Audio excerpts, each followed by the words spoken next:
Scissors are subjected to 500 degrees for 5 minutes, and then they put an 1800 degree flame against them for 10 seconds.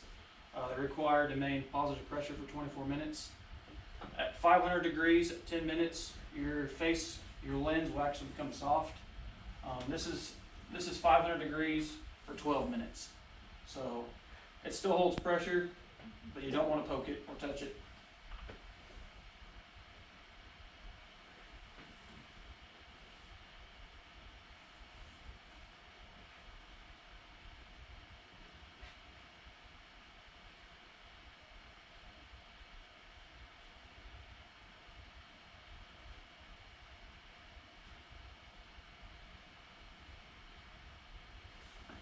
All regulators are paired with a purge valve. The purge valve is used to relieve residual pressure after shutting down the system. Everybody know where the purge valve is, or what it's used for?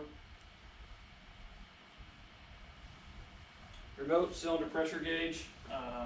Remote pressure gauge match cylinder pressure after it has been turned on. They used to go, it needs to be within 10% bottle to gauge.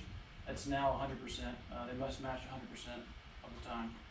Console buttons located on the remote serve different purposes depending on models. The red key on a remote always serves as a pass device activation. And newer systems work as a secondary accountability. NFPA now requires 2 types of accountability. So we have our tags. This style now, you'll go into a fire, you'll scan, and that's your second style.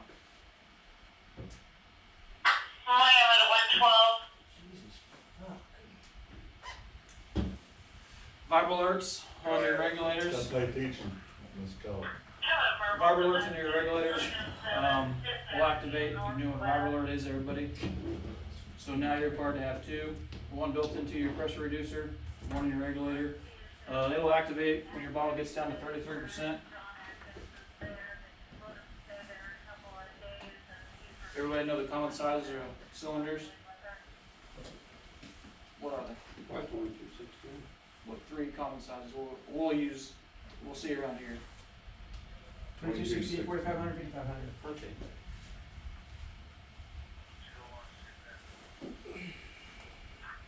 I don't know that I've ever seen a 5500 around here. It's mostly used on like hazmat stuff. When I went down to Tahlequah, that's all they had on their truck. What is the most important piece of equipment on your truck? Water. You. Besides that, Key. your pack. Oh. We coming on the shift. The first thing we always check is our monitors on our ambulances. We run most of the medical calls, and a lot of times they forget about the packs, checking the packs and the batteries, and turning them on, turning them off.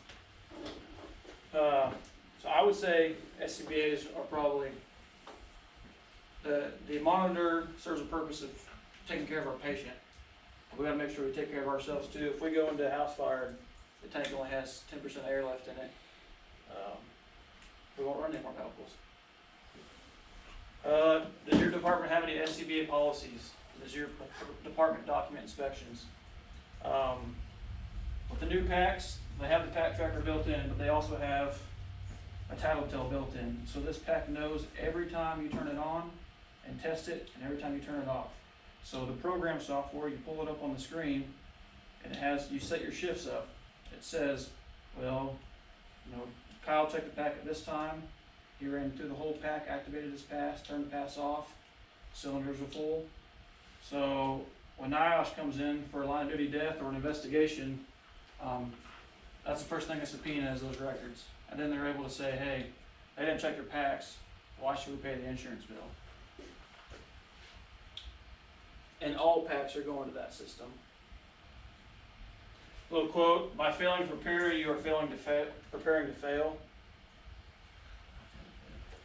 SCBA inspections are often one of the most vital things as firefighters we do coming on to shift. Without properly functioning SCBAs, we fail our victims, our families, and fellow firefighters.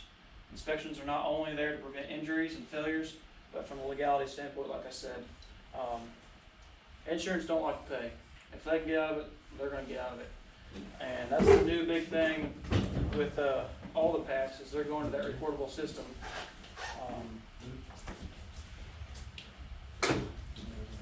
NFPA, it's your responsibility, 1852. NFPA 1852 is a standard on selection, care, and maintenance of SCBA's.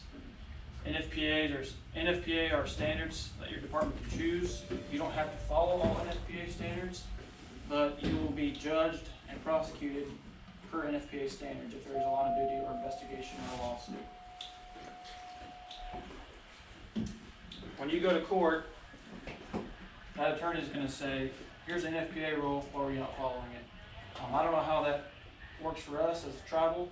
I don't know the legality standpoint of that deal, but most departments, they try to go out NFPA. There's no way you can be 100% compliant, but you want to be close. SCBA inspections. This is a breakdown of everything that you need to do when you check your pack.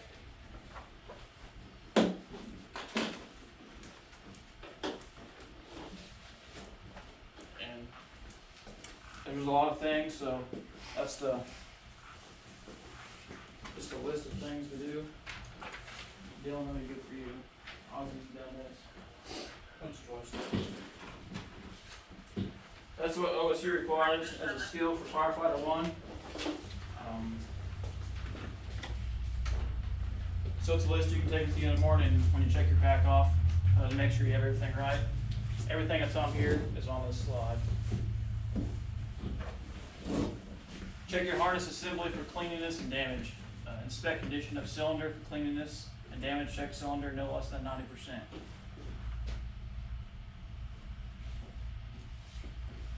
If it is at 90%, what are we going to do? Top it off. Cylinder open fully verifies that there are no leaks. Low pressure alarm should function. And verifies check gauges, indications, heads up display are functioning within the manufacturer guidelines. Activate your pass alarm and then turn it off. Inspect face piece for cleanliness and damage. Don face piece and check for proper seal. Check regulator functions by taking normal breaths. Check bypass valves and purge valves. Prepare SCBA for immediate reuse. I know we don't have a system in place yet, but I have the stuff to do it.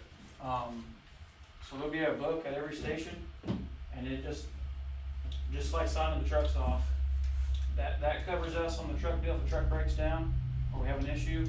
This is going to cover us on the air pack side. I almost think we should do the same thing with the monitor on the ambulance. Run through its functions and make sure it's operating right. It's been signed off. So I know a lot of guys will get in there and turn it on. It tests itself, and then check it off. We need to do the same thing with SCBA's. So if anything does happen, we can go back and say, well, you know, Dean checked the SCBA's off this morning. They were all full, 100%. Batteries worked, passes worked. That releases a lot of liability.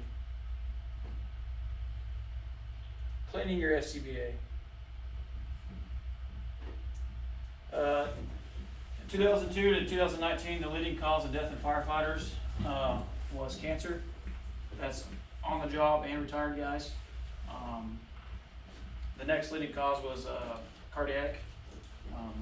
Firefighters are known for cancer. Cleaning's not a complicated task. We're known to go into IDLH atmospheres and are exposed to toxic gases and nasty stuff that adhere to our gear. This is the Scott's recommendation on how to clean your packs properly. Remove heavy soil with mild soap.